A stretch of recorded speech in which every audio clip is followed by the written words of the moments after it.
Hey guys, Tire Metalhead Weatherman here. Hopefully you guys are having a good morning.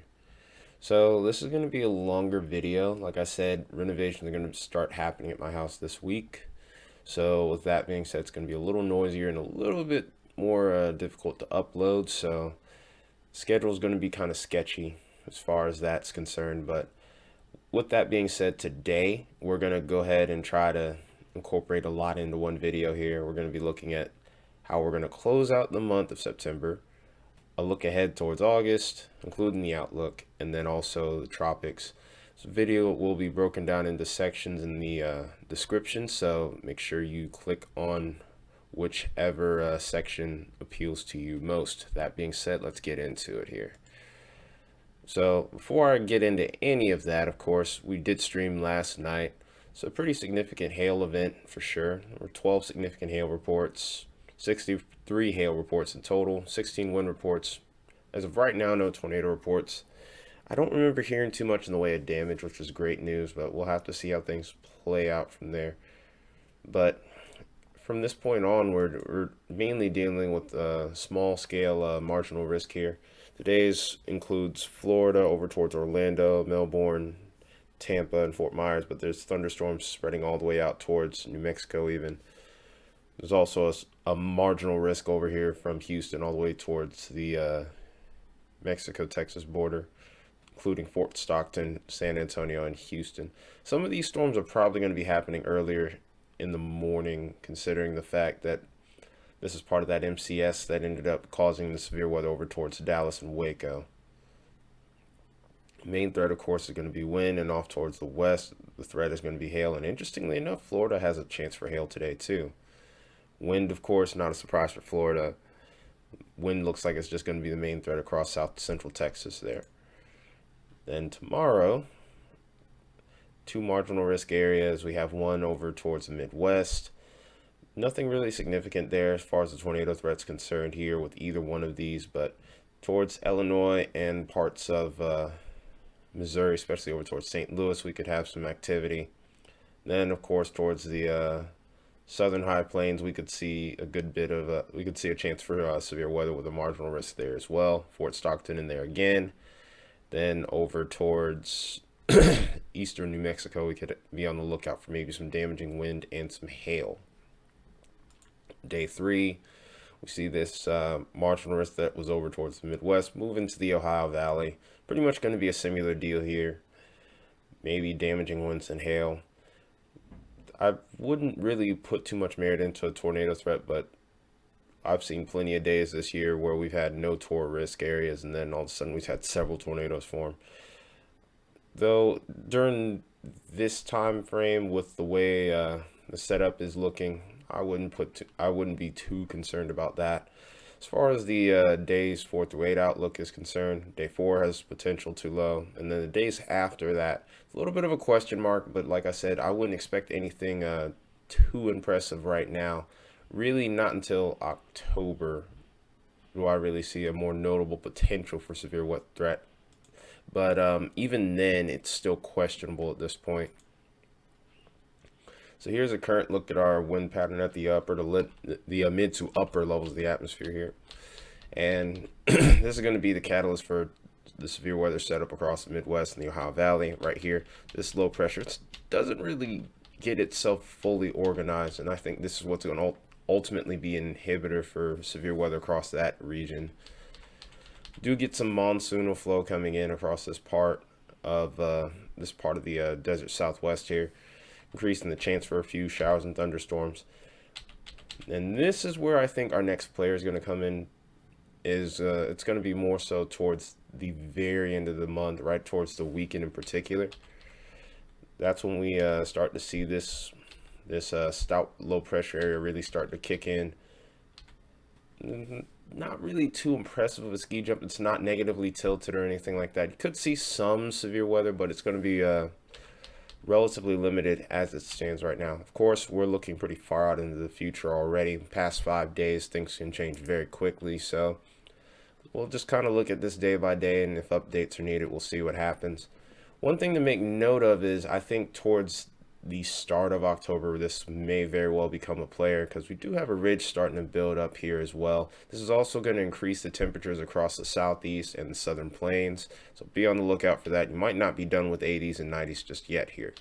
Just because we're getting a cool down does not mean that we are finished at all. We've seen 90s even happen in December across the south, so don't think that you can't get surprised by fall or winter here, because we've officially pretty much entered that equinox now.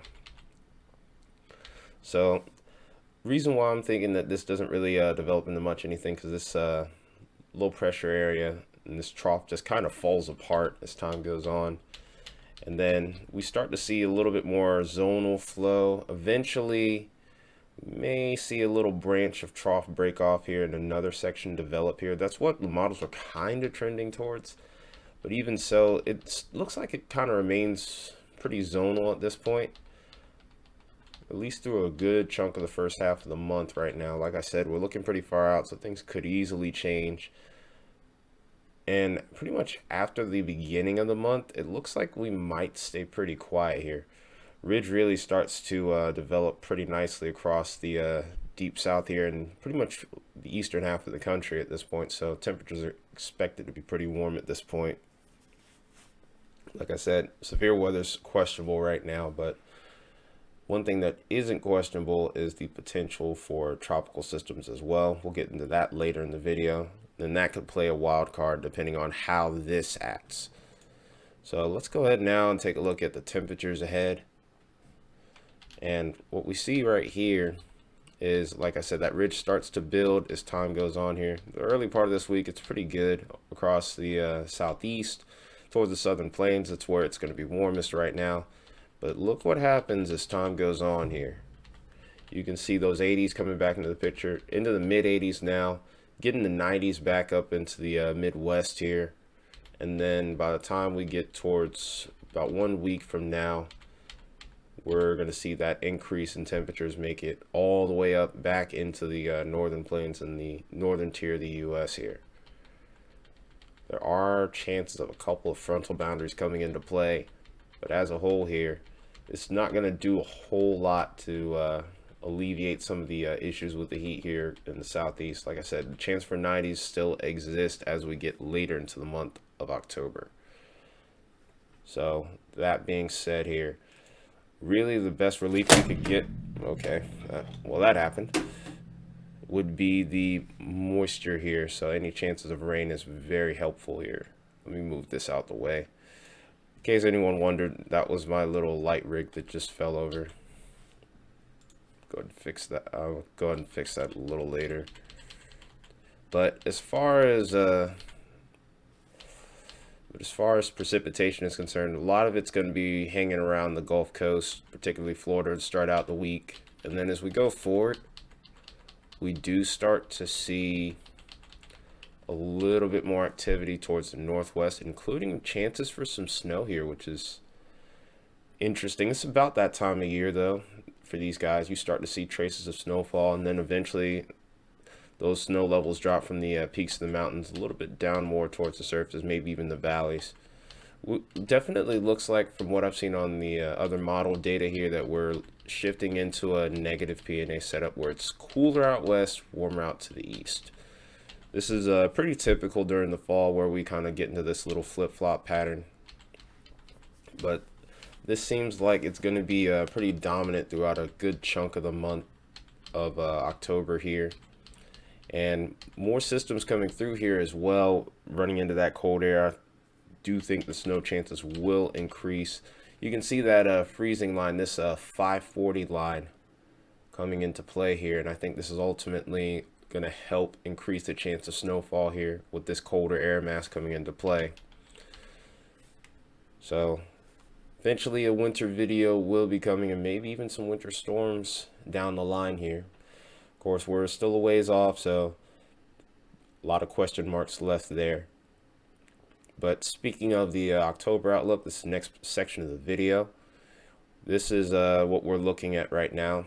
No one really expected to be below average here. Even Alaska's looking like they're pretty much going to be above average, but it's towards the heart of the country here where we're having an equal chance of either above or below average. Highest confidence for above average temperatures is, of course, the eastern seaboard, where that ridge is going to start to build up. Then over towards the northwest, there's small pockets there where we could be potentially above that, we're likely to be above average. And then, of course, towards the south, no surprises there. That's what we're looking like as far as the temperatures are concerned. Precipitation, no surprise there that Alaska looks like they're going to be above average. A lot of these storm systems will end up coming up north from Alaska and then taking that little deep dive downward from the wind pattern here. I'll show that to you guys at some point, not in this video, but in the future. But the below average areas are definitely going to be more so towards the northeast, Great Plains, and then also the northwest. Towards the heart of the country, particularly the southern plains, is where we're going to see the greatest concentration of precipitation. Storm pattern just seems to be most conducive over there. Does this necessarily mean severe weather? Not quite, but there is a likelihood that this will become the point of interest or the focal point for showers and thunderstorm activity. Also, decent chances of above average precipitation for the month of October across the Ohio Valley, maybe even into the Tennessee Valley as well, and some of the Central Plains too. So definitely want to be watchful as time goes on here. Doesn't look like it's going to be too excessive to start out the month. It's towards the end of the month where things are still questionable. So a look ahead here. This is what our pattern is looking like for the month here. Here's another good indicator of that trough developing, especially as we get towards mid-month. We start to see it break off just a tiny bit over the southeast after the middle of the month. And then as time goes on, we start to get some return going on here. It still kind of leaves things wide open for the temperatures towards the end of the month. So we'll have to keep an eye on that. Hopefully it will cool down a little bit more over here because, like I said, I work outside. Really not looking to deal with too much more in the way 80s and 90s. Definitely not looking forward to any more 80s for sure. But this is even a sneak peek into the potentially the first week of November. It does look like a trough does try to develop at the very end of this run here. Of course, like I said, we're looking extremely far out into the future. So there's a lot of room for changes and a larger margin of error. So that being said, here's a temperature anomaly. So I can give you an estimate of what we could likely see above or below average. And here's where we start to see that negative PNA verify here. Mainly towards the northwest is going to be where the cooler than average temperatures exist. Not by much, maybe about 10-15 degrees below average at most right now. As time goes on, as we get towards week 3, everybody's starting to go above average at this point. Although in comparison to these first couple of weeks where we're seeing about 20-30 degrees Fahrenheit above average or more, depending on the region here, it definitely looks to be a little bit more extreme to start out with the month here. But this is also a good indicator of there not being a high severe weather pattern, or a hot severe weather pattern, so to speak, as I would call it, in play here. Because you normally want a temperature contrast or sharper contrast. We just don't really see that here based on this map. As time goes on, as we go towards the end of the month, we still have very dominant pattern with warmer than average temperatures across the board here, especially towards the eastern half of the country. West still stays above average, but by a very slim margin, maybe about 5 to 15 degrees tops. And then, of course, looking at precipitation, towards Florida looks like it's going to be pretty active for at least the next week or so. And then by that point, with that ridge developing, usually we end up getting fair weather. You have to be pretty much on the edge of the ridge in order to get shower and thunderstorm activity most of the time. Sometimes the rules get broken there, but in this case, the ridge seems pretty stout. As time goes on, of course, we continue to see that ridge be dominant and keep things rather fair, but unfortunately it looks like it could be warmer too. So having to keep an eye on that as well. And then towards the end of this run here, northeast looks like they could get a little bit more moisture. Northwest looks like they come into play when it comes to moisture. Southeast looks a little bit dry once again. So as a whole here now, we're on to the next section, which is going to be the tropical outlook. We have a couple areas of interest along with Felipe, which is going to remain out to sea. Here's his track right now. It's going to probably even miss Bermuda at this point. As the storm tries to strengthen, it's going to get caught by these winds that we're going to show in just a minute here. It's going to get steered out to sea. It's a very favorable pattern as far as tropical development is concerned, but as far as the U.S. impacts, we're actually looking pretty good. I would say that we're almost in a protected type of pattern. But before we get into that, we'll go into our other two areas. This is the area that's likely to become tropical storm arena.